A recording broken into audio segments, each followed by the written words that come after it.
Hola Ecoinsomnes, el agobio climático de esta semana está patrocinado por el uso del ventilador a casi todas horas del día y de la noche. Está encendido ahora mismo, espero que no lo estéis escuchando.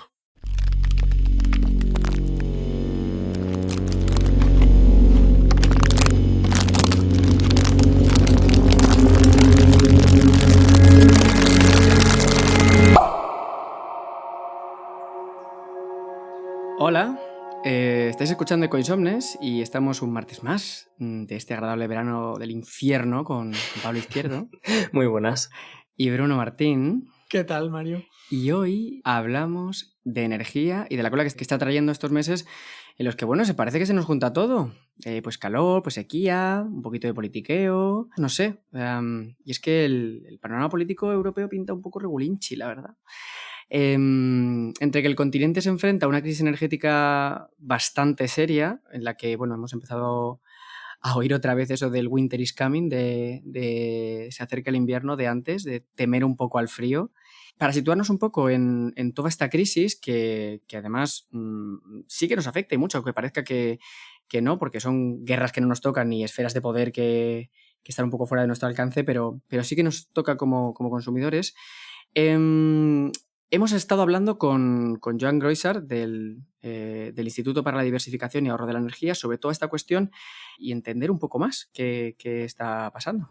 Probablemente la principal debilidad de la Unión Europea ahora mismo sea su elevada dependencia energética exterior y especialmente la dependencia energética de gas ruso. Un 40% del gas natural que usaba la Unión Europea viene de Rusia y a partir obviamente de la invasión de Ucrania por parte de Rusia, las sanciones y la respuesta de Rusia a esas sanciones, estamos viendo subidas de precios por ese menor suministro de gas ruso y un riesgo real de un parón completo de suministro de gas ruso a Europa.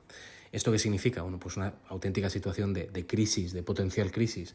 Países del centro y norte de Europa que están ya pensando qué tipo de industrias tenían que parar en caso de ese parón de suministro. Y es en este contexto que hace un par de semanas se aprobó un reglamento a nivel europeo que obliga al conjunto de Estados miembros a ahorrar un 15% de gas natural. Es solo un 7% en el caso de España, puesto que estamos menos interconectados y por tanto, aunque ahorráramos más, no podríamos compartir ese gas sobrante con el resto de Europa. Y la filosofía es tomar medidas ahora, medidas que sean más ligeras, que no distorsionen el bienestar ni la economía, para llegar al invierno con mejores reservas de gas natural y por tanto evitar o mitigar medidas más drásticas, más duras, si finalmente se da ese corte completo de suministro. ¿De qué tipo de medidas? Bueno, pues subidas de termostato, ¿no? Cada grado menos que climatizamos puede ser un 7% de ahorro, o el apagado de alumbrado u otro tipo de consumos que sean más prescindibles en un contexto de necesidad de ahorro. Bueno, más o menos nos vamos situando porque a mí personalmente este es un tema que, como es tan grande, muchas veces nos pasa por encima. Y os quiero preguntar a vosotros dos, ¿cómo os sentís ante un panorama como este que tiene tanta envergadura, ¿no? Que implica Estados miembros, implica guerras, implica gasoductos así que atraviesan mares, no sé, o sea, me parece siempre problemáticas que están tan por encima que muchas veces nos cuesta como conectar con ellas o sentir las repercusiones directamente en nuestro caso. No sé, ¿qué pensáis? A ver, un poco acojonante y distópico sí que es lo de hay que prepararse para el invierno, ¿eh? Esto vamos, yo no lo he oído durante mi vida hasta ahora y a ese nivel da bastante respeto. Pero luego también me preocupa bastante, me molesta, me irrita que no se esté hablando de esto en términos de oportunidad o de reenfocarlo hacia la transición energética y ecológica, ¿no? De hecho, uno de los argumentos que esgrime la gente que odia este podcast, que le da vergüenza ajena y de entera el término ecoansiedad, es que el verdadero problema es que no llegamos a pagar la compra o que no llegamos a pagar la factura a fin de mes, ¿no? Y no estas soplapolleces de la ecoansiedad que os habéis inventado. No sé pero realmente está súper unido. O sea, si la gente no llega a fin de mes, es, entre otras cosas, un problema de escasez de recursos, de escasez de energía también, y la solución está absolutamente ligada a la transición ecológica y energética. Pero me está dando rabia ver que estas conexiones realmente creo que no se suelen ver y no se hacen entre la sociedad. Yeah. Yo es que estoy un poco en la misma, ¿sí? O sea, vengo a este tema con muchas más dudas de lo habitual. Nos comentaba Joan que efectivamente en España nos hemos comprometido a una reducción de consumo energético de 7%, en Europa otros países se enfrentan a un 15% de reducción.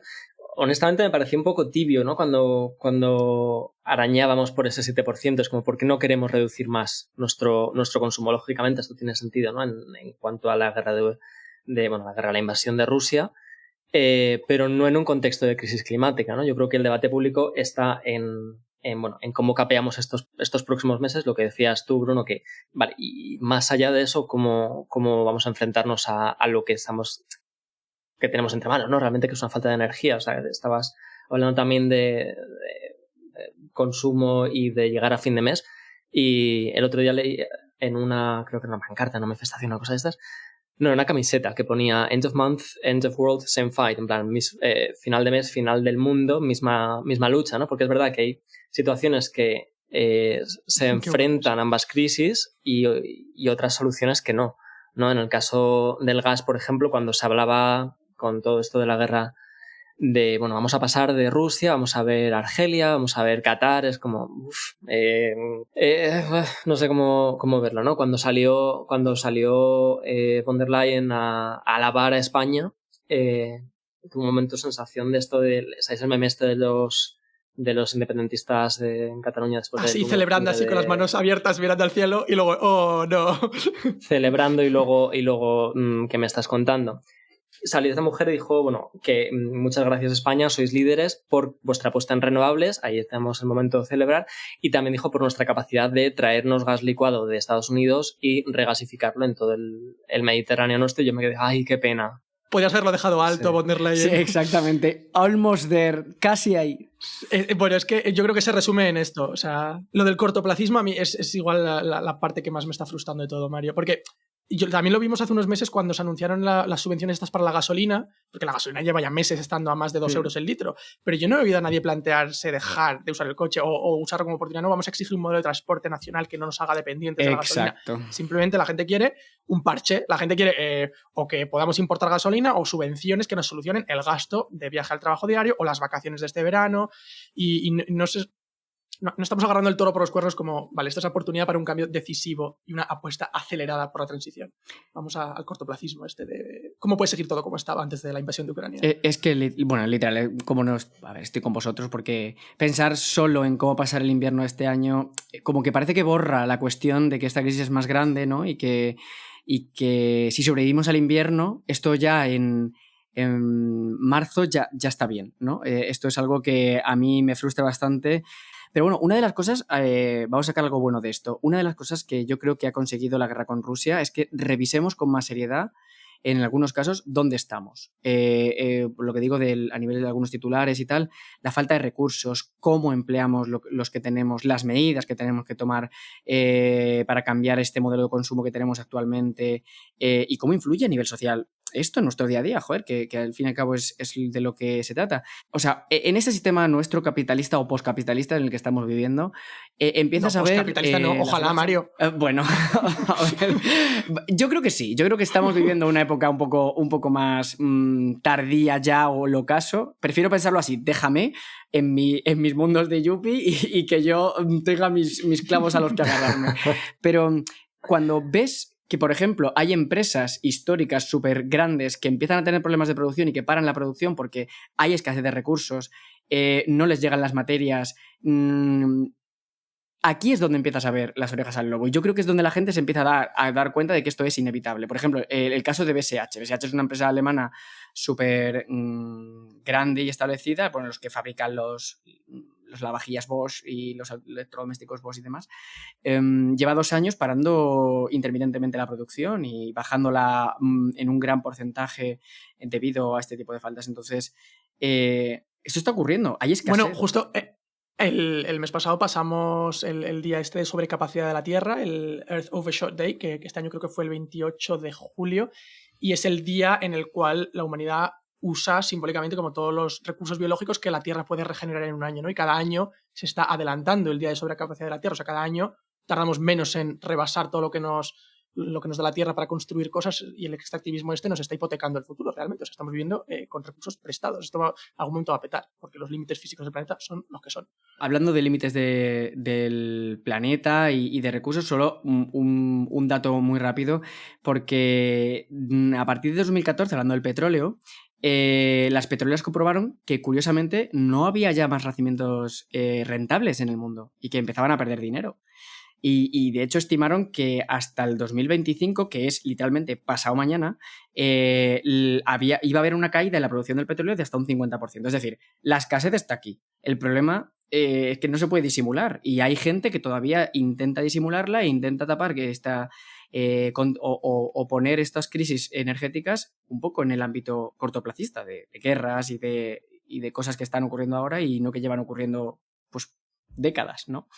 Sí, que la guerra igual simplemente la invasión de Rusia a Ucrania simplemente ha revelado, o sea, es un síntoma más, ¿no? De una cosa que ya estaba pasando, que no queríamos ver. Ha sido como el wake-up call, ¿no? Sopapo. De todas formas, estamos hablando de mirar más allá del fin de mes, pero también mirar el fin de mes, que hay gente que lógicamente tiene que sobrevivir a este invierno y que aunque el problema de fondo sea mucho más amplio, oye, pues esa es una realidad que también está. De los que nos estéis escuchando desde España, que sabemos que hay gente que nos escucha también desde fuera, un saludito, sabéis que, bueno, que se están empezando a tomar medidas, pues eso, al hilo de lo que se está haciendo en otros países de Europa. Por poneros un poco en contexto, a los que no estéis tan al tanto, el gobierno de España ha sacado un decreto hace, pues si lo escucháis cuando sale, hace un par de semanas, nos llega, para, un primer paquete de medidas para hacer frente a esta crisis energética. Se habla de no bajar el aire acondicionado por debajo de los 27 grados, no subir la calefacción por encima de los 19.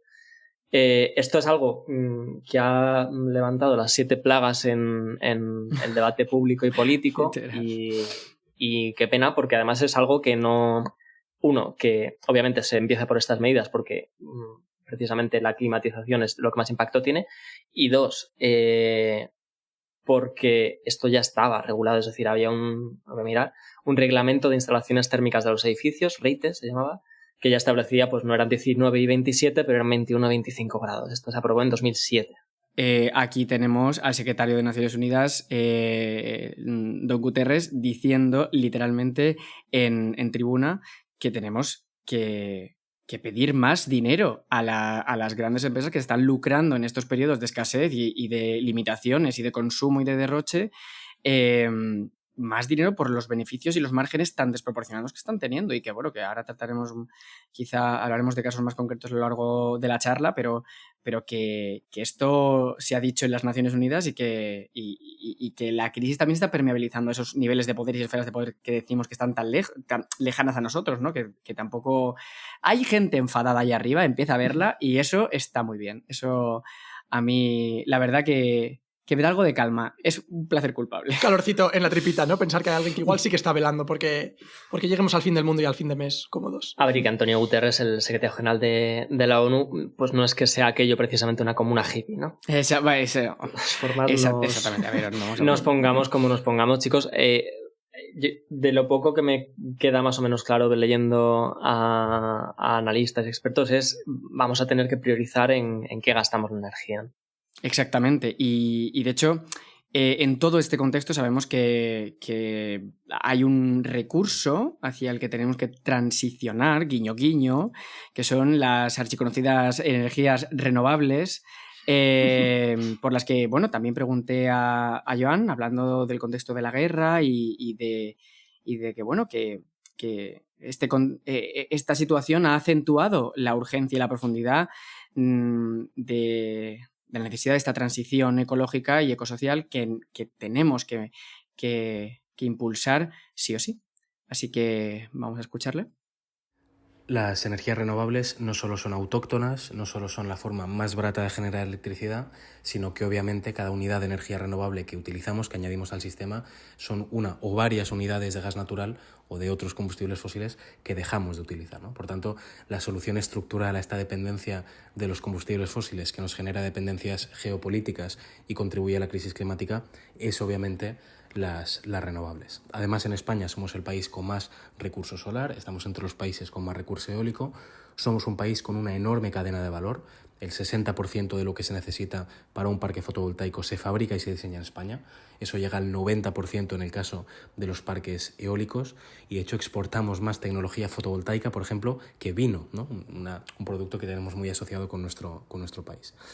Y estas ventajas de las renovables, el precio, la reducción de dependencia exterior y demás, se notan, se traducen a una instalación cada vez más grande de renovables en Europa. La energía eólica crece de forma estable, crecerá, se prevén 23 gigavatios al año en los próximos años. En el caso de la energía solar fotovoltaica se dispara más todavía, se prevé que este año se instale un 45% más que el año pasado, que ya fue un récord histórico. Y en España lo que vemos es, además de un despliegue de renovables, por supuesto, crece especialmente el autoconsumo, es decir, instalaciones en tejados, en cubiertas, está duplicándose el ritmo de instalación de autoconsumo en nuestro país cada año y parece que crece, que sigue creciendo esa tendencia. Me encanta la palabra autóctonas para referirse a renovables, como al hacer patria Exactamente, españita. sí. Literal. Es que, bueno, y como hemos escuchado, las renovables juegan un papel fundamental para garantizarnos un futuro en cualquier parte, porque, como hemos visto, esta escasez de recursos que estamos viviendo de las energías tradicionales, los combustibles fósiles y tal, está tocando techo, nos está abocando a situaciones un poco extremas y por tanto, bueno, vemos que España es un poquito influencer en esto, ¿no? Que exportamos más de este tema que vino. A mí es un dato que me ha sorprendido, me pareció muy gracioso, porque otra cosa no, pero España se conoce por la jarana y nuestro vino es muy famoso. Vino, entonces flamenco, está muy bien. toros y castañuelas, claro. Y a partir de ahora, energías renovables. Así que, oye, mira, pues muy bien.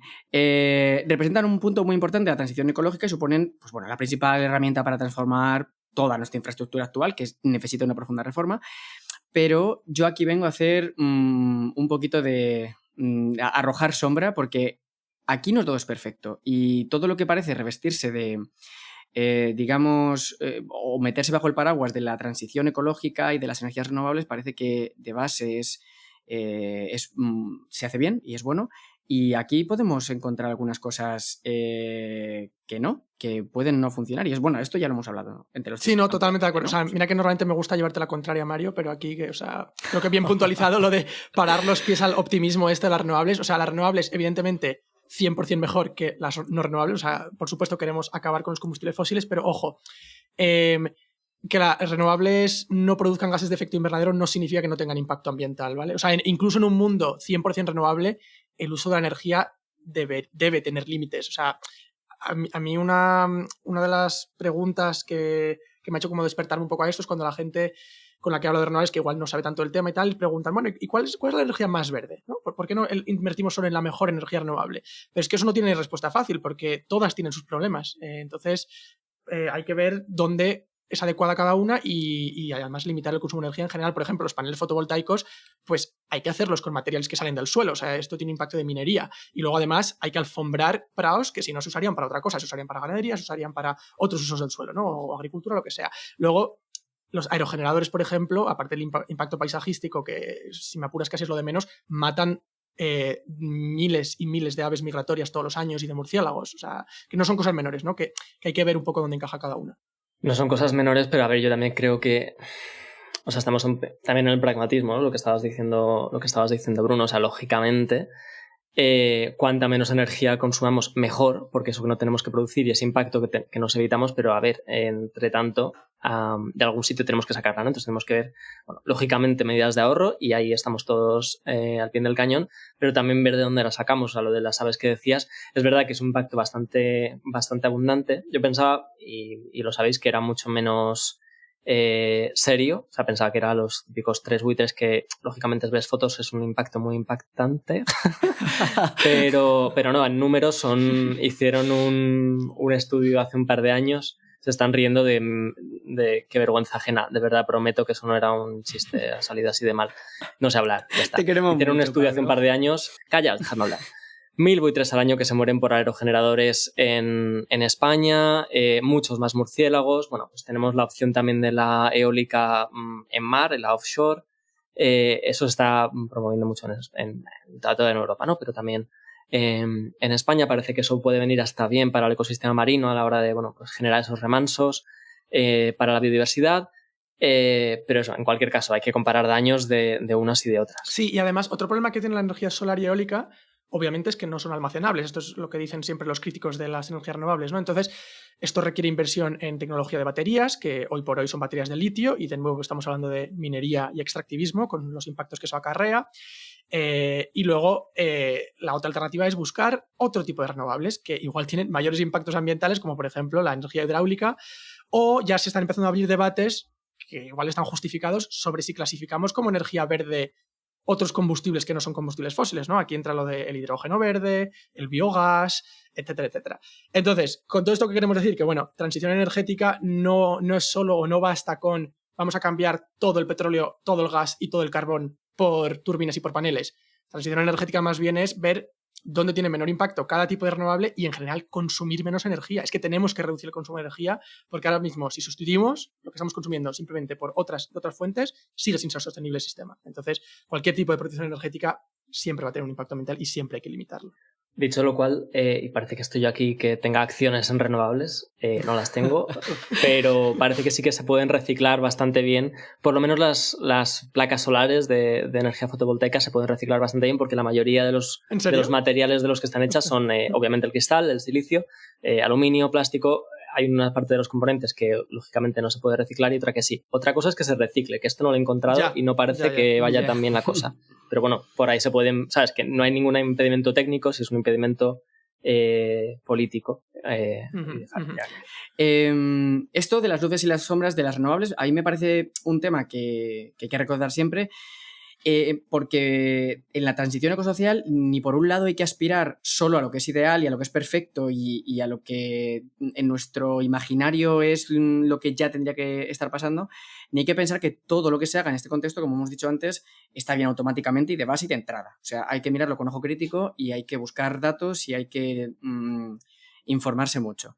O sea, cuestionar un poco el cómo, ¿no? Cómo se hace esta transición y cómo se implementan las renovables. Claro, y cuestionar que simplemente porque el hecho de que lleve el titular verde, etiqueta o sostenible, lo que decimos siempre, hay que tener cuidado, hay que mirar bien y ya está, y velar porque nos estemos informando bien, ¿no? Que es lo que intentamos. Hay una cosa, hay un tema que voy a sacar a la palestra que a mí me preocupa mucho, que es dónde se instala esta infraestructura renovable. O sea, que tenemos zonas de España que tienen una demanda enorme y que hay otras zonas que consumen muy poco, pero que son las que reciben la implantación de paneles solares y molinos a fin de sostener a las zonas de mayor demanda. Es decir, tenemos zonas rurales, zonas periféricas que están siendo, entre comillas, asediadas por empresas y por grandes corporaciones con sus propios intereses para instalar aquí pues paneles solares, turbinas, y estamos hablando de alquilar tierras de locales a contratos de 40 años y que luego además se pueden prolongar en el tiempo, etcétera, etcétera. Esto no sé, a mí no me parece la justicia de la que tendríamos que estar atendiendo a la transición ecológica. No digo que sea lo único que está pasando, pero que tenemos que prestar atención a fenómenos como a este colonialismo energético que crea desigualdades, ¿no? También en la energía. Pero mira, esto tengo numéricos que el otro día estuve mirando en la página de Red Eléctrica. Los últimos que tengo son 17, que no sé si habrá más recientes, si yo soy un zoquete o qué. Pero Madrid produce el 0,5% de la energía de España, pero consume el 11%, es decir, consume 20 veces más de lo que produce. Otros sitios también, Cataluña consume 3 veces más de lo que produce. Comunidades como Extremadura consumen solamente la mitad de lo que producen. No creo que sea porque Madrid, Cataluña, no creo que sean acaparadoras insolidarias, ¿sabes? Lógicamente son áreas con no tanto espacio, con mucha población, con mucha industria, pero a lo mejor precisamente por eso tenemos que enfocarnos en ahorrar, sobre todo nosotros, ¿no? Que vivimos en esos sitios. No sé hasta qué punto logísticamente es más eficiente alfombrar, lo que decía Bruno, el campo que un panel en cada tejado, pero hay un punto también sobre la energía que se pierde en el transporte, ¿no? Lógicamente, cuanto más cerca del punto de consumo produzcamos esa energía, pues mejor va a ser. Irónicamente, la propia Estrategia Europea del Suelo 2030 ya recoge que tenemos suficiente superficie en Europa solo en tejados para alcanzar el 40% que tenemos de objetivo de energía renovable. Y sin embargo, se siguen priorizando el construir en zonas periféricas, como utilizar terrenos de sacrificio, que algunos los llaman, en lugar de contemplar la posibilidad también de instalar más infraestructura o de equilibrar este eje periferia-urbe, ¿no? Que tenemos. Por otro lado, además, que te dicen, es que hay escasez.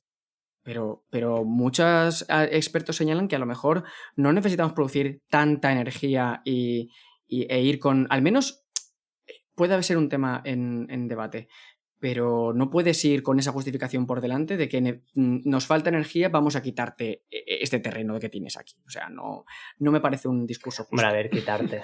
No, pero yo entiendo lo que dice Mario, de que a veces se hacen estas grandes inversiones, ¿no? Estas salvajadas a nivel medioambiental o de uso del territorio, justificándolo con no, es que hay que producir energía, ¿no? Como que la energía es sagrada, entonces en nombre de la energía se hace de todo. Y mención aparte merecen las innombrables empresas que gestionan la energía hidráulica en España, que desembalsan agua no cuando hay escasez de energía o cuando hay agua abundante, que es algo que no se da normalmente en España, sino cuando suben los precios de la subasta eléctrica y más rentable les sale vender la energía hidráulica. Que recordemos que la energía hidráulica ya de por sí suele ser rentable en España porque tiene coste prácticamente cero para la empresa una vez que se ha amortizado la construcción o la concesión de las presas, y son casi todas de la época franquista. Entonces, por ejemplo, el año pasado Iberdrola y Naturgy recibieron sanciones por desembalses abruptos y brutales que no se comunicaron correctamente. Y es que soltar agua de golpe, aparte que dejas sin agua a la gente que depende de desembalse, también tiene unas consecuencias ecológicas brutales. Le puedes arrastrar zonas de nidificación río abajo, etc. Y afecta a todos los usuarios de la cuenca, todos, o sea, agricultura, ocio, abastecimiento, lo que se estuviera haciendo allí. Que aparte, curiosamente, Iberdrola, Endesa y Naturgy no solo tienen el grifo de las hidroeléctricas, sino que también son propietarios de toda la energía nuclear en España y de algo más de la mitad de todo el gas natural también que está instalado en España. Entonces, bueno, te hace pensar un poco en... Madre mía, de verdad. Yo creo que aquí, o sea, tenemos punto de encuentro en el sentido de, obviamente nadie está diciendo que las renovables no sean mejores que las no renovables, que lo son, pero como tienen esos impactos y tienen esas... O sea, creo que la crítica que estamos haciendo es a la gestión de...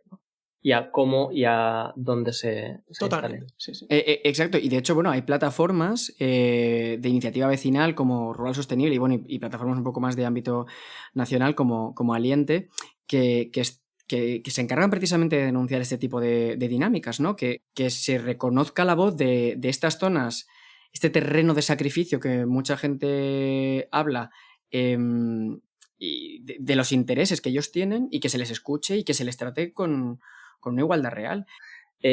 Aquí al lado de donde vivo yo, para quien se acaba de incorporar al podcast, que es en Londres, hay una iniciativa que se llama Energy Garden, que consiste en, a ver si lo explico bien, encima de las estaciones de tren, como obviamente están al descubierto y les da el sol, están poniendo placas solares. Es una empresa social, ¿vale?, que tiene una concesión con el Ministerio de Transportes.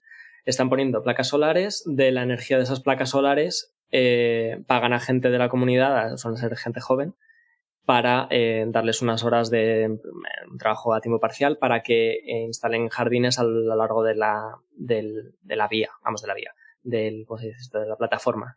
Uh-huh. Y bueno, pues es un sitio también donde a lo mejor no hemos pensado que se puede instalar placas solares, y se puede. Fantástico. ¿Ves? Y además que lo hagan en Inglaterra y no lo estamos haciendo en España, que tenemos muchísimo más sol. O sea, aquí podríamos... Otra cuestión es que igual nos faltan andenes de tren al descubierto, ¿no? Esto te iba a decir. La idea es hacer trenes por todas partes, pues los podemos cubrir también de paneles solares. Esto es un poco. Y en cualquier caso, en todo este escenario gigantesco que hemos puesto, ¿qué podemos hacer nosotros? Y aquí vamos a hablar de un concepto que somos, bueno, aquí en Ecosome somos muy fans, que es lo de tejer redes. Una de las principales herramientas que nosotros podemos hacer para darle solidez a estas redes es el autoconsumo. Vamos a hablar con Carmen Castro, que es abogada, activista y asesora jurídica de cooperativas de energías renovables, para que nos explique en qué consiste esto de tejer redes. Para, muy brevemente, antes de escucharla, decir que el autoconsumo lo que hace es convertirnos en actores activos del mercado energético. En lugar de solo consumir energía, lo que hacemos es verterla a la red si nos sobra una vez producida. La podemos producir y si nos sobra, la vertemos a la red.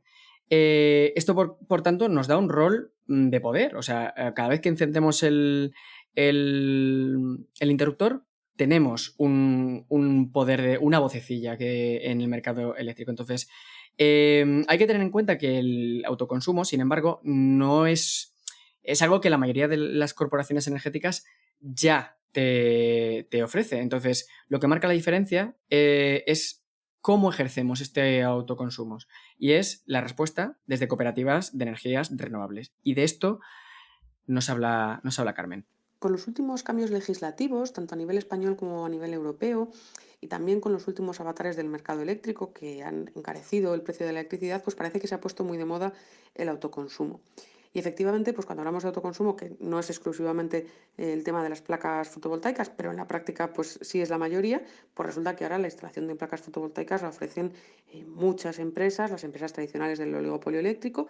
También, bueno, pues hay otro tipo de iniciativas que están apoyando este modelo de autoconsumo, y yo creo que efectivamente es el momento de apostar por esas otras formas. ¿A qué me refiero con esto? Pues que efectivamente ahora han surgido, y algunas existían desde hace tiempo, pero más recientemente han surgido muchas cooperativas eléctricas. Estas cooperativas eléctricas son cooperativas normalmente pues, de ámbito más o menos local o regional, y que efectivamente permiten canalizar todo esto que llamamos el cambio del modelo energético. Es decir, no solo se trata de iniciativas de autoconsumo, que efectivamente estas cooperativas ayudan a canalizarlas, sino también bueno, pues, apostar por un modelo distinto desde otros puntos de vista también.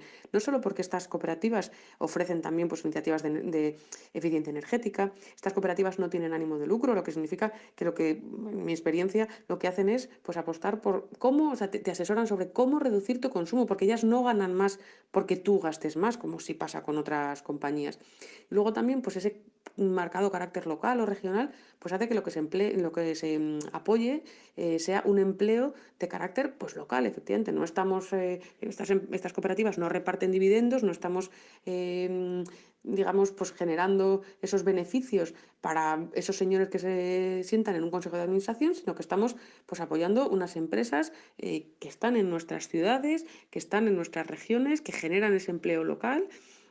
También son personas más accesibles, tanto a nivel de servicio técnico, de asesoría. Entonces, bueno, pues eso efectivamente yo creo que si tenemos que afrontar la transición energética, que desde luego no es una posibilidad, es una obligación que tenemos delante, creo que de verdad apostar por las cooperativas eléctricas, por las cooperativas energéticas, es el futuro. De todas formas, estaba pensando, por cierto, aparte de lo que ha comentado Carmen también, en el sentido de se habla mucho de autoconsumo fotovoltaico, también hay autoconsumo eólico, por si alguien está en una zona que no dé mucho el sol, pero sopla el viento que dé gusto. Estaba dándome cuenta de que estamos hablando un montón de consumo energético en hogares, y habrá gente que diga, oye, ¿y qué pasa con la industria? ¿No? Podemos hablar pues de cómo bajar ese consumo energético de la industria, de reciclaje, de consumir menos o consumir solamente lo que nos haga falta, pero es verdad que en las casas es donde se gasta bastante de la energía. En datos europeos estamos hablando de como un poco más de la cuarta parte de toda la energía que se gasta en Europa la gastamos nosotras en nuestras casas, ¿no? En fin, no solo gastamos energía aquí, pero bueno, es una parte y claro, por supuesto, es la que nos ahorra dinero a fin de mes. Esto para reivindicar de nuevo nuestro papel, porque sí, como dice Pablo, hay muchísima energía destinada a otros sectores, pero donde podemos actuar nosotros directamente, más directamente y más inmediatamente, es en nuestra casa. Entonces, lo que dice Carmen, a mí me gustó mucho el concepto de cooperativa, de producir local, de organizarse a nivel local y que, bueno, formemos parte de iniciativas que verdaderamente sean más justas y que nos devuelvan un poco la soberanía esta energética que mucha gente estamos pidiendo, ¿no? Que podemos, que sea algo más nuestro, no que seamos actores pasivos. Entonces, le pregunté también, a colación de esto, bueno, por los pasos un poco que tendríamos que dar para empezar los trámites, porque a mí la verdad me interesó mucho. Entonces, me dio un mini tutorial estupendo. Cualquier persona que desee formar parte del cambio de modelo energético, que desee impulsar la transición energética incorporándose a una cooperativa de energías renovables, lo que tiene que hacer, en primer lugar, es buscar a qué cooperativa quiere sumarse.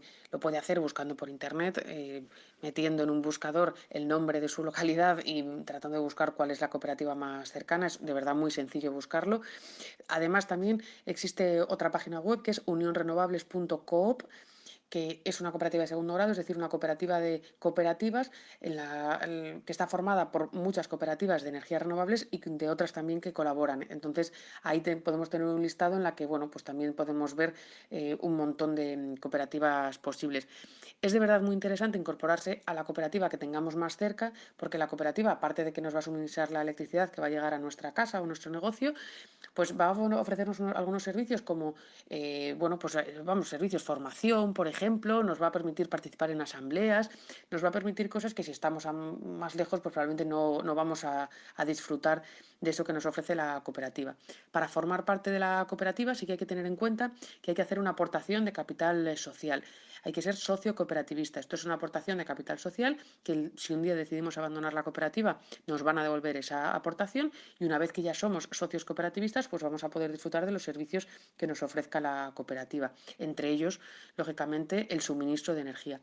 Para luego cambiar nuestro contrato de la compañía en la que lo tuviéramos hasta ese momento a la nueva cooperativa, simplemente necesitamos una factura anterior, porque ahí van a aparecer los datos que nos va a requerir la cooperativa para poder hacer el cambio. Es un trámite muy sencillo, es un trámite que lo puede hacer cualquier persona. En todo caso, las propias cooperativas pues, ofrecen asistencia y ayuda por si hay algún problema y además, por supuesto, no nos vamos a quedar sin electricidad en nuestra casa. La electricidad va a seguir llegando por los mismos cables, la vamos a recibir a través del mismo enchufe. Es como, digamos, como una portabilidad del teléfono móvil. No vamos a quedarnos sin servicio en ningún momento y de verdad es un trámite muy sencillo. Qué guay, joder, pues a mí es algo que siempre me ha parecido como una montaña insalvable de burocracia y parece ser que no lo es tanto, o sea que me alegra saberlo. También cuando yo he hablado esto con gente que se ha pasado a autoconsumo, es verdad que creo que lo han hecho sobre todo desde las empresas estas grandes del oligopolio energético, como decía Carmen, porque te lo ponen muy en bandeja, ¿no? Como se han sumado al carro, como de, vale, la gente quiere esto, pues venga, te lo ofrezco desde Repsol o desde Iberdrola o lo que sea, y creo que simplemente por inercia como es lo que te llega a tu casa y te ofrecen, pues mucha gente ha acabado haciendo eso. Y está guay el matiz este. Vale, vete, Y busca la si vas con cooperativa, no vas a empresa, ser supongo que con cooperativas será parecido, también tienes dos modalidades. Puedes o ser autoconsumo estricto o intentar generar algo de beneficio vertiendo lo que sea que no estés consumiendo en ese momento, pero estés produciendo, lo viertes a la red y Iberdrola o quien te provea de energía debería recompensarte por ello. Es una recompensa bastante chusca, ¿eh? También digo, y muchas veces no merece la pena por lo que he oído, pero bueno, es una opción también. Yo es que soy un total profano en todo esto, está fatal decirlo así, pero es que no tenía absolutamente ninguna idea. O sea, siempre asocio esto a no tener mucha capacidad de decisión sobre a quién le pago la luz, entre comillas, porque bueno, sigo de alquiler, entonces como que heredo lo que ya me venga dado. Pero bueno, precisamente por esto le pregunté a Carmen por puntos de información y por cosas que nos pueden ayudar a formarnos más en el tema del cooperativismo energético y saber por dónde empezar. En España, por ejemplo, pues es bastante potente todo lo que se está moviendo desde una iniciativa que es la Plataforma por un Nuevo Modelo Energético. Pero probablemente yo volvería a insistir en la relevancia de las cooperativas eléctricas, porque en la mayoría de los casos están formadas por personas activistas que no solo hacen esa labor de comercialización de la energía eléctrica, que también, sino que además pues hacen formación a todos los niveles, permiten efectivamente pues llegar a entender cómo funciona el mercado eléctrico. Son probablemente la manera más accesible de acercarnos a todo este nuevo modelo energético que parece que es el futuro. Es muy fácil encontrar las cooperativas eléctricas porque están, como digo, a golpe de clic. La madre de todas las cooperativas es Som Energia, que es una cooperativa catalana ya con muchísima trayectoria, muchísima clientela, pero hay otro montón de cooperativas y de hecho las propias cooperativas suelen decirle, si un cliente quiere hacerse Som Energia, le suelen decir, oye, pero si tú eres de Madrid, hazte de La Corriente, que es la cooperativa, por ejemplo, que la primera que se creó bueno, sí es la primera, por lo menos una de las que existen en Madrid, o si un cliente de Valladolid pretende hacerse de Som Energia, en Som Energia le dice, pues hazte de Energética Cooperativa, que es la cooperativa que existe ahora mismo a nivel regional en Castilla y León, o a lo mejor te dicen, eso, pues hazte de la que sea de tu zona, que parece que efectivamente pues esta descentralización del modelo energético también pasa por apoyar estas cooperativas a nivel local o regional. Así que ahí lo tenéis. Ni es tan complicado, y además el mero hecho de simplemente ir a ellas, te dan toda la información, te dan organizan jornadas de formación y te dan todas las facilidades para que podamos iniciar este proceso si alguno está interesado, que como decías tú, Bruno, todos pensamos que estas gestiones luego son la madre de todas las montañas de documentos y al final... Ya, joder, no, pues muchas gracias por, Mario y Carmen, por el curso acelerador hacernos todos un poquito David versus Goliat en este capítulo tan deprimente que está bien acabar con una nota positiva. Bueno, y de hecho, a ver, para los que todavía vean esto como una gestión muy a largo plazo y quieran actuar ya de ya, en nuestro hogar, como hemos dicho antes, podemos ser más eficientes a nivel energético, consumir menos, pagar menos y seguir haciendo básicamente pues todo y no privarnos de nada. Le volví a preguntar a Joan por esto, hablando con él, sobre qué podemos hacer ya en nuestros hogares justo hoy, según termine este capítulo, que nos permitan ahorrar y ser más eficientes y sostenibles a la hora de usar energía. Estamos ante un reto estructural y, por tanto, la respuesta tiene que ser estructural y yo creo que liderada por la administración. Es decir, que no tiene sentido que el peso del cambio recaiga sobre la ciudadanía individualmente, pero es verdad que al final todos somos consumidores, todos somos ciudadanos y, por tanto, sí que tenemos una enorme capacidad de incidencia, ¿no? Empezando por dónde compramos, a quién compramos, incluso a quién votamos, ¿no? Qué explicaciones exigimos a nuestros responsables políticos, pero también podemos tomar decisiones individuales que permiten ahorrar energía, por tanto, ahorrar en la factura eléctrica o energética y reducir esa dependencia que tenemos como país. Por ejemplo, pues reducir necesidad de climatización. Si ventilamos de noche, ahora estos días de elevado calor, ventilar de noche o a primera hora de la mañana y cerrarlo todo a cal y canto durante el día hasta que vuelva a ser de noche. Mejor tirar del ventilador que del aire acondicionado, abrir la nevera lo mínimo que necesitemos sabiendo, ¿no? Decidiendo antes de abrir la nevera qué es lo que queremos, o apagar todos los sistemas que tengamos en stand-by que no estemos utilizando. Incluso quienes vivimos en bloques de pisos, en comunidades de vecinos, que somos la mayoría, es suficiente con que 1/3 de los vecinos tomen la decisión de estar a favor de instalar placas solares. Incluso hay empresas que te adelantan la inversión y luego con el ahorro energético que supone se va amortizando, ¿no? Por tanto, no es ni siquiera necesario hacer esa inversión inicial para empezar a ahorrar en la factura a partir de energías renovables en casa. Claro, es que también lo que decía un poco Joan, hay muchas opciones, ¿no? Pero también tenemos que ver en qué se gasta más. Es decir, hay cosas que son un poco más testimoniales, lo que se dice siempre del cargador del móvil, bueno, pues algo ahorra, ¿no? Pero ¿en qué se nos va la factura de la luz? Se nos va sobre todo en calentar y en enfriar. Se nos va el 60% de nuestra energía en casa, pues eso, en aclimatarnos, ¿no? Por eso se incide tanto en la temperatura y también si tienes casa en propiedad, pues échale un ojo a opciones para aislarla un poco mejor. Una cosa que ha mencionado también Joan, si tú no tienes capacidad de aislarla o de construir una casa que esté mirando al sur y que sea súper eficiente, al menos sí que tienes capacidad de gestionar la climatización pasiva mediante elementos móviles como los toldos y las puertas. O sea, antes de recurrir al aire acondicionado, obviamente enciende el ventilador y antes de recurrir al ventilador, asegúrate de que en verano tengan los toldos bajados en las fachadas que dan al sur para que no incida el sol directamente en la ventana, asegúrate de cerrar las puertas de entrada y salida de la casa, si tienes una zona tampón, por ejemplo, que pueda retener ese calor antes de entrar y salir. O sea, esta gestión del calor en los espacios realmente marca una diferencia muy grande en la que igual no tienes que tener todas las puertas de la casa abierta para que el aire acondicionado del salón te dé a todo el pasillo. Igual si cierras la puerta y estás usando el sol en una zona y no te está dando el sol, puedes ahorrar mucho en los pasos previos y creo que centrarse en este gran bloque de climatización es el que más te va a hacer ahorrar, más que eso, por ejemplo, desenchufar la tele o lo que sea, que bueno, que sí, obviamente hazlo si puedes, pero no dejemos de ver el bosque, los árboles por el bosque. Sí, que la climatización muchas veces nos parece como súper poco sexy porque estamos hablando de toldos, pero hay muchas capas y hay muchos niveles en los que podemos actuar. Otra cosa que podemos hacer es, en fin, mirar en regiones donde están acostumbrados a pasar calor, por ejemplo, Andalucía, y vemos que hay muchos edificios blancos. Bueno, se han hecho estudios y si pintas la fachada de blanco, de nuevo, si tienes esa suerte de tener una casa en propiedad o si tienes esa suerte de hacer ruido en una comunidad de vecinos, las fachadas blancas bajan varios grados la temperatura interior. Pues eso, en las comunidades de vecinos, aunque no estés en fin, con tu chalecito en medio del campo, puedes meter la cabeza en la junta de vecinos, puedes mover también el tema de autoconsumo, como hablaba Joan. Bueno, hay ayudas para la instalación, míralo, porque seguro que hay, si no es autonómica, es nacional, y si no de la región en la que vivas, hay muchas cosas que se pueden hacer. Tejer redes, una vez más, y en la cooperación y en la colaboración y el contárselo a la gente y el involucrar a más personas, como siempre decimos, es lo que marca la diferencia. en este río que estamos remando, que es enorme. No, vaya movida la de hoy, pero hasta aquí ya se acabó el tutorial. Y esperamos, como siempre, bueno, pues que os haya resultado interesante, sobre todo útil, que hayáis sacado algo en claro de todo esto. Y contadnos qué os ha parecido. Ya sabéis que estamos en @econsomnes para leeros y para aprender. Muchísimas gracias a nuestros expertos y expertas de este capítulo, a Joan Groizart y a Carmen Castro. Y bueno, cada 2 martes, ya lo sabéis, por ahora. Lo mismo morimos o bien por vacaciones, pasándolo muy bien, o bien por calor. Pero esa será la intención. Hasta la próxima.